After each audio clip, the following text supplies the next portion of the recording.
Bismillahirrahmanirrahim. Assalamualaikum warahmatullahi wabarakatuh. Berjumpa kembali bersama saya Wahyu Tomo dalam bincang bersama sahabat Wahyu.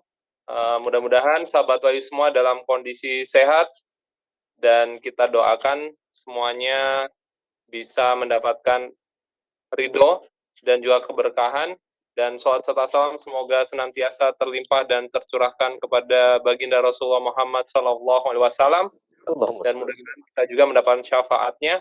Baik sahabat Wahyu semua, insya Allah kali ini bincang bersama sahabat Wahyu akan mengambil tema Mendagri Tito, separuh BUMN rugi akibat ordal, efek pesta demokrasi yang mahal.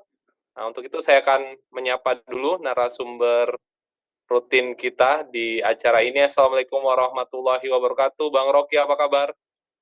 Waalaikumsalam warahmatullahi wabarakatuh, Bung Wahyu. Kabar baik, Bung. Alhamdulillah. Ya, Bang Rocky, kita akan membahas terkait pernyataan Mendagri Tito Karnavian yang mengungkapkan fakta mengejutkan terkait kinerja badan usaha milik daerah. Oh, maaf, tadi saya sebut BUMN ya. Ternyata BUMD di Indonesia, dari total 1057 BUMD yang tersebar di berbagai daerah, hampir separuhnya mengalami kerugian yang signifikan. Nah, beliau mengatakan hampir separuhnya bleeding. Kenapa? Menaruh orang, menaruh keluarga, saudara, teman di situ yang nggak capable. Kata Tito Karnavian dalam rapat koordinasi nasional keuangan daerah di Jakarta Rabu 18 Desember 2024. Artinya BUMD ini merekrut pegawai-pegawai yang tidak kompeten gitu. Salah satu penyebabnya, Bang Rocky. Kira-kira apa tanggapan Bang Rocky dengan pernyataan Mendagri Tito ini, Bang Rocky? Ya, sebelumnya saya menyapa dulu para pemirsa sahabat Wahyu di berbagai penjuru negeri. Semoga semua dalam keadaan sehat walafiat dan juga diberikan rezeki yang barokah dari Allah Subhanahu wa taala. Ini suatu ungkapan dari seorang menteri dalam negeri, Tito Karnavian, yang mengungkapkan bahwa separuh dari BUMD yang ada di berbagai pemerintah daerah seluruh Indonesia ini mengalami rugi, dan itu fakta yang diungkapkan. Dari 1000 sekian itu berarti setengahnya rugi. Kemudian berarti uang rakyat hilang di situ, berarti rugi kan posisinya. Yang kedua, diberikan indikasi bahwa fakta itu terjadi karena pengelolanya yang mengelola BUMD itu ternyata persoalan faktor orang dalam atau ordal yang lagi rame ini kan. Nah, kenapa ordal bisa masuk situ? Ternyata biasanya untuk kompensasi tim sukses yang sudah membantu memenangkan pilkada bagi kepala daerah tertentu, kemudian ditunjuklah tim itu baik dari kawannya maupun keluarganya maupun orang dekatnya untuk duduk di BUMD tersebut. Ya tentu karena tidak punya visi, misi, pengalaman maupun skill yang cukup untuk mengelola BUMD, ya akhirnya dari sekian banyak itu separuhnya lah, 1000 lebih separuhnya dia mengalami kerugian atau tidak untung, atau bahasanya bleeding tuh. Jadi dari keuangan bleeding itu berdarah-darah dia, artinya tidak sehat gitu kira-kira, sakit dan tidak sehat. Nah itu saya pikir fakta itu yang terungkap ke publik.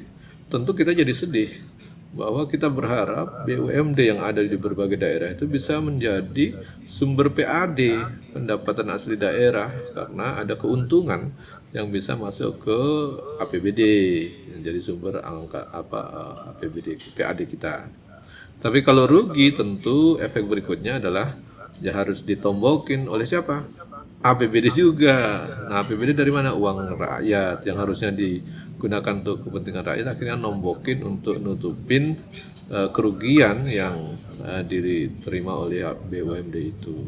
Ya tentu banyak faktor situ yang membuat dia rugi. Tapi yang diungkap salah satunya faktor ordal atau orang dalam yang membuat itu yang terungkap oleh Kementerian Dalam Negeri, bahwa itu yang salah satu faktor membuat BUMD bisa merugi.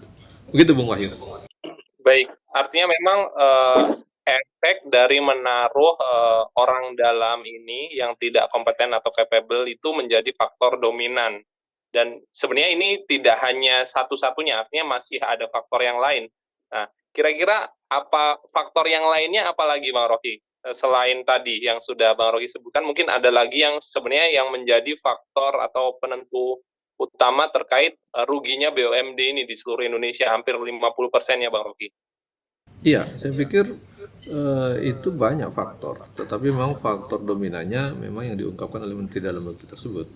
Faktor yang lain apa? Faktor yang lain itu kan faktor kepemimpinan kepala daerah itu sendiri yang bisa jadi punya niat yang ingin mengamankan, membalas jasa tim suksesnya sehingga menaruh orang yang tidak kompeten atau tidak capable. Yang kedua, bisa jadi juga faktor partai-partai yang ada menitip orang-orangnya yang sudah mendukung dulu, menitip orang-orangnya sehingga tidak ada pilihan dari kepala daerah untuk menolaknya. Gitu. Nah, yang ketiga ya tentu faktor keluarga tadi. Bahwa keluarga-keluarga orang-orang dekat akhirnya dimasukkanlah untuk menjadi pengurus BUMD ataupun bahkan yang faktor lain adalah keluarga yang akhirnya didudukkan di BUMD yang tidak punya kualifikasi atau keterampilan ataupun kapabilitas di situ, sehingga faktor itulah menurut saya menjadi persoalan. Jadi tidak hanya faktor orang dalam, tetapi lebih dari itu ada faktor lain, terutama adalah dari faktor kepala daerah itu sendiri. Yang kedua, faktor politis yang ada di sekitar kepala daerah itu sendiri, partai-partai yang mendukungnya dan kemudian meminta kompensasi ataupun balas jasa. Sistem yang memberi ruang seperti itu, kita semua tahu bahwa dalam sistem demokrasi yang begitu mahal, memang dibutuhkan tim yang banyak dan uang yang banyak.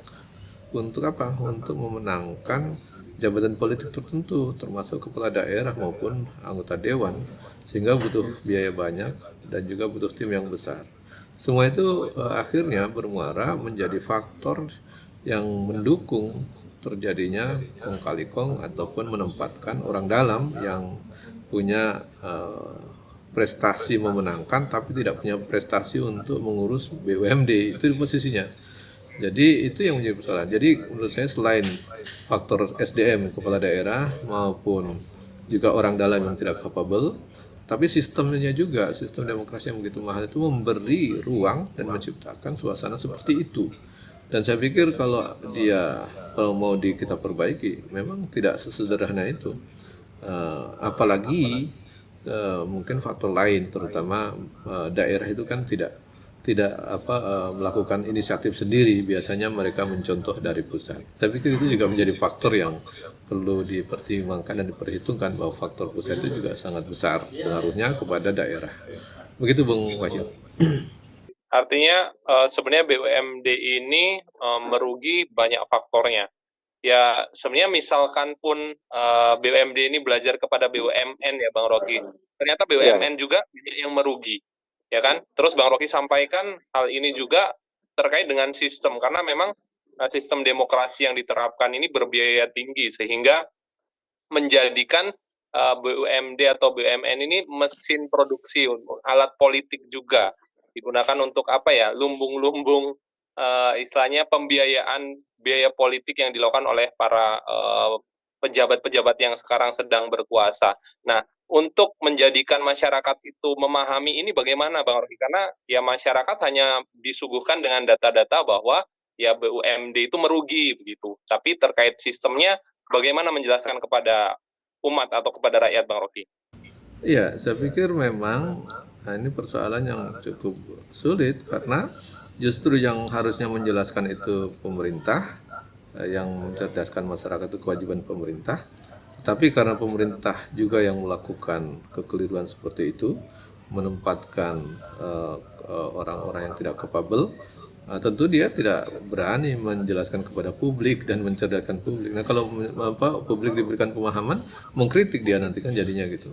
Jadi ini jadi dilema. Akhirnya kita berharap dari ormas, dari aktivis, dari para ustadz, para tokoh agama untuk melakukan penyadaran kepada masyarakat bahwa apa yang dilakukan oleh para pemimpin hari ini, baik dari pusat maupun di daerah, itu memang ada persoalan yang sangat serius. eh, bahwa kalau yang terjadi bahwa masyarakat perlu dipahamkan, tetapi justru pemerintah sendiri sedang melakukan hal yang mungkin agak merasa tidak nyaman kalau masyarakatnya paham, maka kita hanya bisa berharap kepada ormas, kepada aktivis, kepada para ustadz, para kiai untuk melakukan edukasi gitu. Bahwa ada kekeliruan hari ini dalam pengelolaan BUMD kita, pengelolaan sumber daya alam kita, pengelolaan aset-aset negara kita yang tidak sebagaimana diharapkan atau bahkan tidak sesuai dengan konstitusi. Nah, ini yang butuh pekerjaan besar. Dan daerah pengelolaan BUMD yang oleh tadi bilang ordal yang ditunjuk oleh kepala daerah itu kan tidak serta-merta mereka inisiatif sendiri. Mereka pun kalau salah bisa ditegur oleh pusat.